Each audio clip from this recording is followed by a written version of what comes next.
Good evening students. तो जैसा कि लास्ट आर्टिकल में हमने क्या पढ़ा, रेट ऑफ केमिकल रिएक्शन के बारे में ब्रीफ में, उससे रिलेटेड एनसीईआरटी का एक न्यूमेरिकल था, वो भी आपने किया होगा, सोल्ड न्यूमेरिकल था। उससे आगे क्या है आपके पास यहाँ, उससे आगे आपके पास जो नेक्स्ट आर्टिकल है वो है factor affecting rate of a chemical reaction.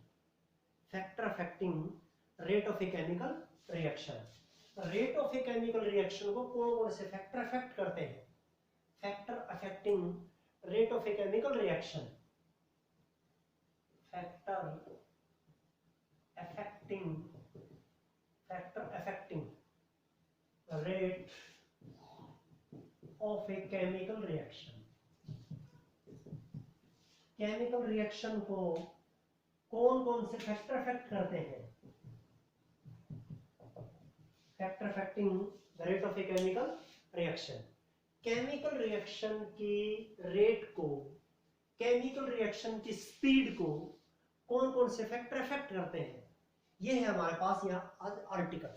जो rate of a chemical reaction पढ़ते हैं कि एक केमिकल रिएक्शन किस रेट के साथ चल रहा है, अब उसको अफेक्ट करने वाले कौन कौन से फैक्टर हैं, कि किस किस फैक्टर की वजह से वो बढ़ेगा, घटेगा, बढ़ेगा तो कितना बढ़ेगा, घटेगा तो कितना घटेगा, इस तरह के factor affecting the rate of a chemical reaction. Chemical reaction की रेट को अफेक्ट करने वाले फैक्टर्स, उनमें सबसे पहला है आपके पास नेचर। नेचर ऑफ रिएक्टेंट और प्रोडक्ट कह लीजिए, नेचर ऑफ केमिकल रिएक्शन भी कह लीजिए चाहिए आप, नेचर ऑफ केमिकल रिएक्शन या नेचर ऑफ रिएक्टेंट और प्रोडक्ट। नेचर ऑफ रिएक्टेंट और प्रोडक्ट। अब देखिए, एक दो रिएक्शन लिख रहा हूं मैं यहां, nitric oxide plus oxygen, nitric oxide और ऑक्सीजन मिलकर नाइट्रोजन डाइऑक्साइड बना रहे हैं। बैलेंसिंग के लिए यहां ये 2 कर दीजिए, यहां ये 2 हो जाएगा। दूसरा, कार्बन मोनोऑक्साइड और ऑक्सीजन मिलकर कार्बन डाइऑक्साइड बना रहे हैं, ये 2 कर दीजिए, ये भी 2 हो जाएगा, क्योंकि देखिए 2 2 4 ऑक्सीजन, 2 और 2 4 ऑक्सीजन, 2 कार्बन। ये आपके पास दो कोई केमिकल रिएक्शंस है। और ये जो पहली रिएक्शन है वो है फास्ट, और दूसरा रिएक्शन जो है वो है स्लो। पहली रिएक्शन जो है ना वो रिएक्शन है फास्ट, और दूसरी रिएक्शन जो है वो है स्लो। क्या क्या है वो? नाइट्रिक ऑक्साइड ऑक्सीजन के साथ मिलकर नाइट्रोजन डाइऑक्साइड बना रहा है। नाइट्रिक ऑक्साइड किसके साथ मिलकर? ऑक्सीजन के साथ मिलकर। दूसरे कलर से यदि आपको ना दिखाई दे रहा है तो मैं फिर से लिख रहा हूं उसको, मिलकर क्या बना रहा है? Nitrogen dioxide. दूसरा, कार्बन मोनोऑक्साइड ऑक्सीजन के साथ मिलकर कार्बन डाइऑक्साइड बना रहे हैं। ये देखिए, बैलेंस्ड केमिकल इक्वेशन लिख दी है, ये बना रहे हैं। अब पहली रिएक्शन फास्ट और दूसरी रिएक्शन स्लो लिख रहा हूं। एक बार इन दोनों रिएक्शन को अच्छे से देखिए। नाइट्रिक ऑक्साइड के 2 मोल, ऑक्सीजन का 1 मोल मिलकर NO2 के 2 मोल बना रहे हैं। कार्बन मोनोऑक्साइड के 2 मोल, ऑक्सीजन का 1 मोल, 2 मोल बना रहे कार्बन डाइऑक्साइड के। These reactions are look similar. ये दोनों रिएक्शंस हमें बिल्कुल सिमिलर, लगभग एक जैसी जो है ना वो दिखाई दे रही हैं, लेकिन फिर भी एक रिएक्शन फास्ट और एक रिएक्शन स्लो है। इसका मतलब क्या है? क्यों? Because different amounts of energies, बड़े ध्यान से सुना आपको, different amounts of energies are required, different amounts of energy are required for breaking of bonds, for breaking of different bonds, and different amounts of energy releases when formation of different bonds takes place. पहला क्या था? अलग अलग energy की जरूरत पड़ती है जब अलग अलग बॉन्ड टूटते हैं। यहां नाइट्रोजन और ऑक्सीजन का बॉन्ड टूटेगा, यहां से ऑक्सीजन ऑक्सीजन का बॉन्ड टूटेगा, यहां से कार्बन और ऑक्सीजन का बॉन्ड टूटेगा। अब देखिए नाइट्रोजन और ऑक्सीजन का बॉन्ड टूटेगा तो अलग एनर्जी की जरूरत पड़ेगी, कार्बन और ऑक्सीजन का बॉन्ड टूटेगा तो अलग एनर्जी की जरूरत पड़ेगी। दूसरी चीज, अब ऑक्सीजन के लिए तो सेम कह सकते हैं, ठीक है, different amount of energy releases when formation of different bonds takes place।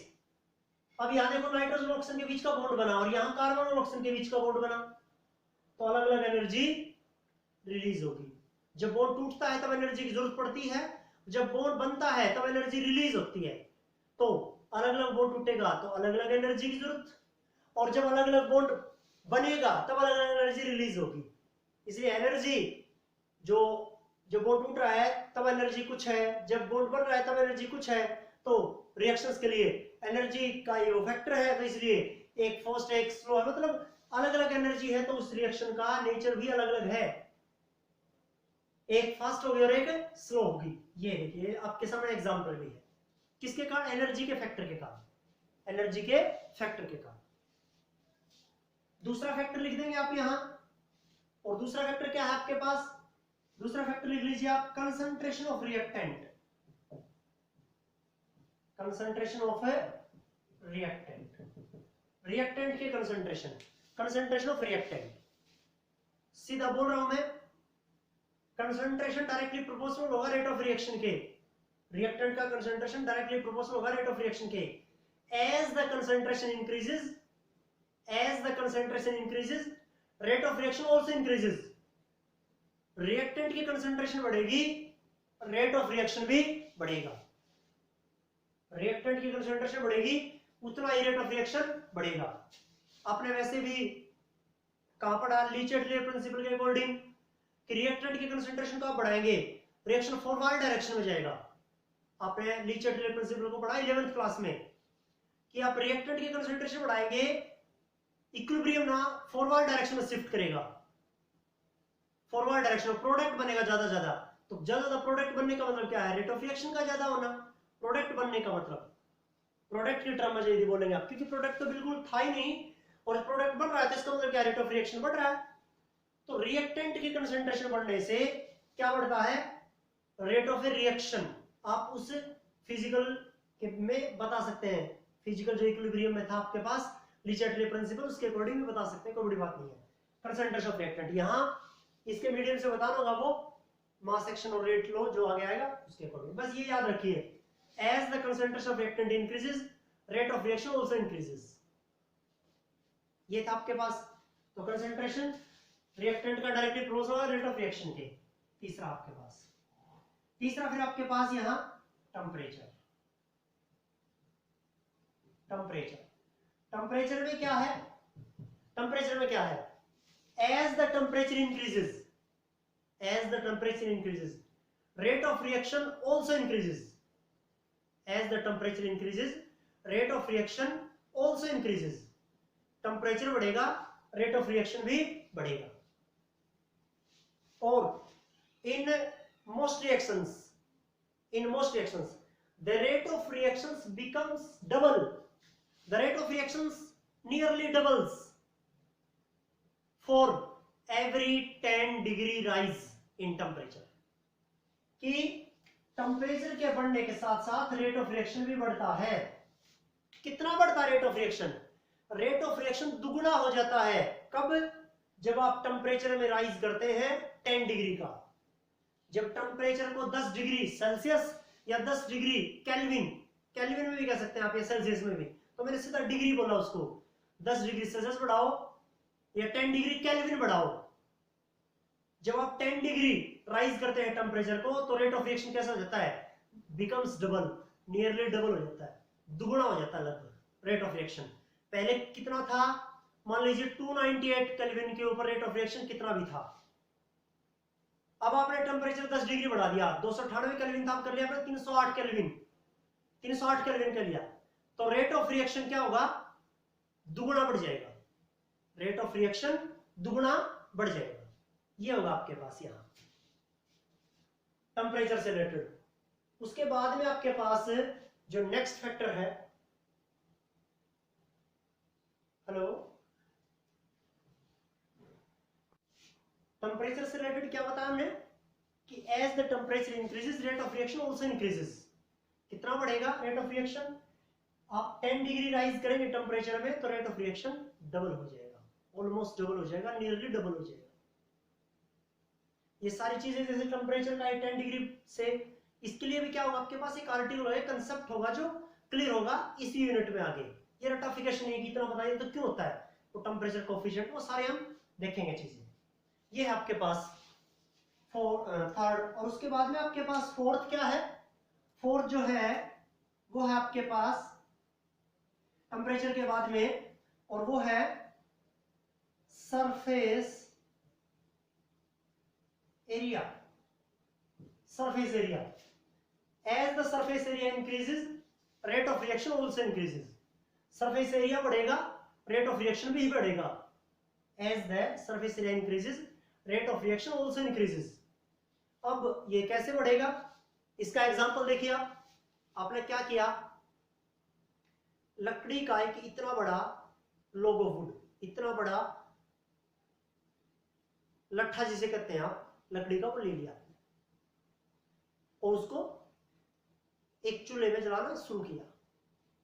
दूसरा इतना ही था, वो सेम एक और लोगो वुड था, आपने उसके, वो सेम था बिल्कुल, आपने उसके छोटे छोटे टुकड़े कर लिए और उन टुकड़ों को दूसरे चूल्हे में डाल दिया। किसमें जल्दी, किसमें जल्दी लकड़ी जो है वो जलेगी?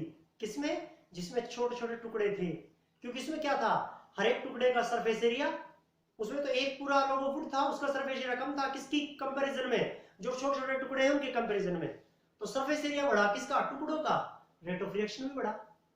तो सरफेस एरिया के बढ़ने के साथ साथ रेट ऑफ रिएक्शन भी बढ़ता है। जल्दी कौन से चलेंगे, वो छोटे छोटे टुकड़े, ना कि वो बड़ा लोगो वुड था वो। तो rate of reaction increases as the surface area increases. ये है आपके पास सरफेस एरिया से रिलेटेड फोर्थ पॉइंट। उसके बाद में फिफ्थ पॉइंट करेंगे आप, presence of catalyst. Presence of catalyst, catalyst की presence, presence of catalyst, catalyst की प्रेजेंस। कैटलिस्ट की प्रेजेंस क्या होगी, तो पहले तो कैटलिस्ट की डेफिनेशन बताता हूं। The substance which increases the rate of reaction, which accelerate कह लीजिए the rate of a chemical reaction without being consumed, without being consumed itself in a chemical reaction, without being consumed itself in a chemical reaction are known as catalyst and regenerated after the end of a chemical reaction.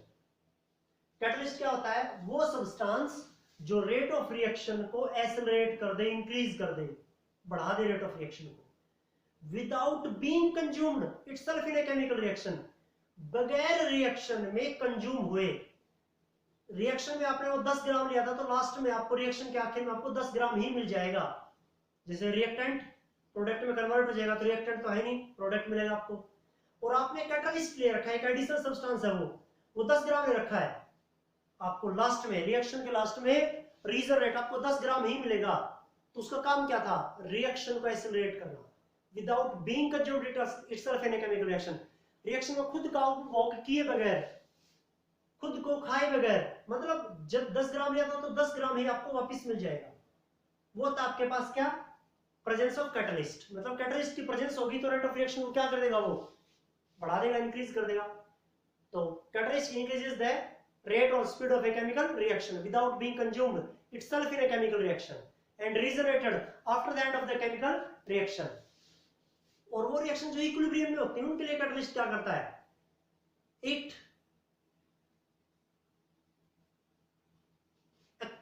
it attains the equilibrium quickly.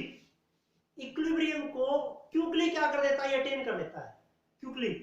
Equilibrium का time 5 घंटे था, तो ये second के 1 करोड़वें हिस्से में equilibrium के ऊपर ले आएगा रिएक्शन को। मतलब इक्विलिब्रियम के टाइम को कम कर देता है, ये करता है। ये नहीं कि वो रिएक्शन इक्विलिब्रियम में थी तो उसको आगे रख के जाएगा, नहीं, इक्विलिब्रियम के टाइम को रिड्यूस कर देगा। 11th में पढ़ा था अपने इक्विलिब्रियम में, ये था प्रेजेंस ऑफ कैटलिस्ट। और उसके बाद में एक फैक्टर और भी है, और वो है जैसे कि फोटोकेमिकल इक्वेशन, फोटोकेमिकल रिएक्शन कह लीजिए, फोटोकेमिकल रिएक्शन है, जैसे some reactions completes in sunlight in presence of sunlight, कुछ एक रिएक्शन है जो सनलाइट में प्रेजेंस, सनलाइट की प्रेजेंस में ही क्या होंगी, कंप्लीट होगी। जैसे H2 प्लस Cl2 मिलकर क्या बना रहे हैं, HCl बना रहे हैं। ये देखो सनलाइट की प्रेजेंस होना जरूरी है, HNO ये होना जरूरी है यहाँ, तो सनलाइट की प्रेजेंस में कंप्लीट होगा। तो सनलाइट जितना ज्यादा होगा उतना ये रिएक्शन इसका रेट ज्यादा होगा। जैसे ये आपके पास टेम्परेचर था, टेम्परेचर के बढ़ने से रेट ऑफ रिएक्शन भी बढ़ता है, 10 डिग्री बढ़ने से रेट ऑफ रिएक्शन दुगुना हो जाता है। कोई रिएक्शन है लो टेम्परेचर के ऊपर कंप्लीट नहीं हो रहा है तो हाई टेम्परेचर के ऊपर कंप्लीट हो जाएगा। उसी तरह से फोटोकेमिकल रिएक्शन, कोई रिएक्शन सनलाइट में कंप्लीट हो रहा है, वहां डायरेक्ट क्या तो नहीं होगा, सनलाइट होगी तो कंप्लीट हो जाएगा, ज्यादा सनलाइट होगी तो और जल्दी हो जाएगा। ये थे आपके पास factor affecting the rate of a chemical reaction. Chemical reaction की रेट को कौन कौन से फैक्टर अफेक्ट करते हैं, ये है आपके पास, ये करना है आपको यहाँ।